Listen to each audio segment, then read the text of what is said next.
It hurt to say goodbye, but she took me to a fool. I never thought my greatest strength would be the thing that destroyed me. They called me Obina, which means heart of the father, and maybe that's why I was built with such capacity for forgiveness. But forgiveness, I learned, is a muscle, and if you work it too hard, it eventually tears. Our story began in the electric chaos of Lagos traffic, where her car broke down right beside mine. Her name was Chisom, and she was a flash of fire and laughter, beautiful, dramatic, and utterly captivating. I was the quiet, steady one, she was the beautiful storm.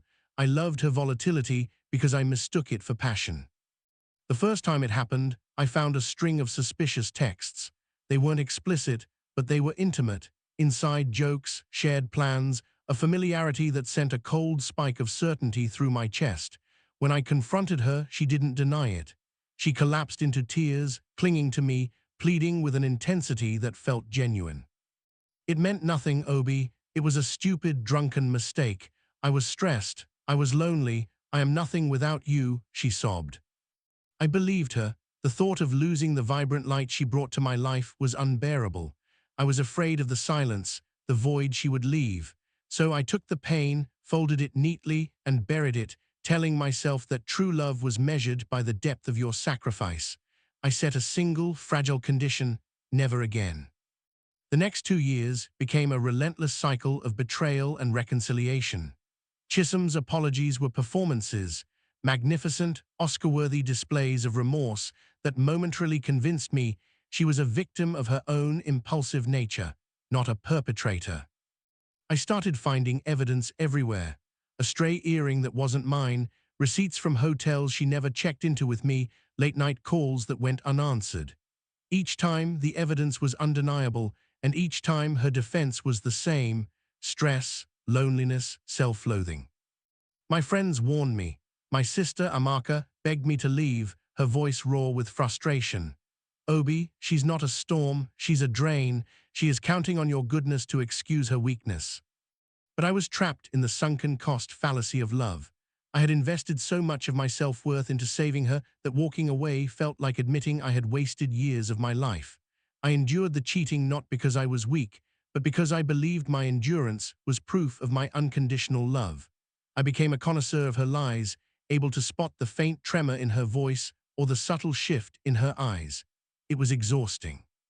The pain stopped being a spike and became a dull, permanent ache in my chest. I stopped eating. I stopped sleeping well. I began to look like a shadow of the strong man I once was, all because I kept choosing to bear her infidelity rather than face my loneliness. The end didn't come with a bang. It came with an almost clinical detachment. I found the last piece of evidence, a photo on a shared cloud account that left no room for performance, no space for excuses. I didn't shout, I didn't cry. I felt nothing but an overwhelming, serene emptiness. The forgiveness muscle, so overused, had finally given out. I was numb. I drove home, packed a small bag, and placed the house key on the kitchen counter next to a short, clear letter. It wasn't accusatory, it was simply factual. It detailed the chronology of my pain, not as a weapon, but as a record of truth. When Chisom found me later that evening at a quiet bar, her eyes were wide with panic, her usual dramatic tears already welling up. She launched into the familiar routine. Obi, please, I will change. I swear on my life. I'm sick, I need you to help me. I looked at her, and for the first time I saw her clearly, not as my light, but as a deeply troubled woman I could not fix. Chisom, I said, my voice steady, betraying none of the years of agonizing suffering. I have loved you more profoundly than anyone ever will. I have carried your guilt, your shame, and your weakness for 2 years, but I am not your savior. I am simply your ex-boyfriend now. Her face crumbled, but I didn't reach out. This time, I continued, I am not leaving because you broke my heart. I am leaving because you broke my spirit. I have nothing left to give you. I need to take what little I have left of myself and go heal. I stood up, left the key to the life we built on the bar table, and walked out. The silence that met me on the street was frightening, but it was my silence. It wasn't the silence of fear. It was the quiet, painful sound of a boundary being drawn. The relationship was over, not in a storm of argument, but in a final, agonizing act of self-preservation. It was the hardest thing I'd ever done, and it was the first thing I had truly done for myself in years. Do you think my inability to leave sooner was a failure of self-love or an excessive demonstration of my love for Chisholm? Come to the comments section, let me hear how you feel about this distressing matter.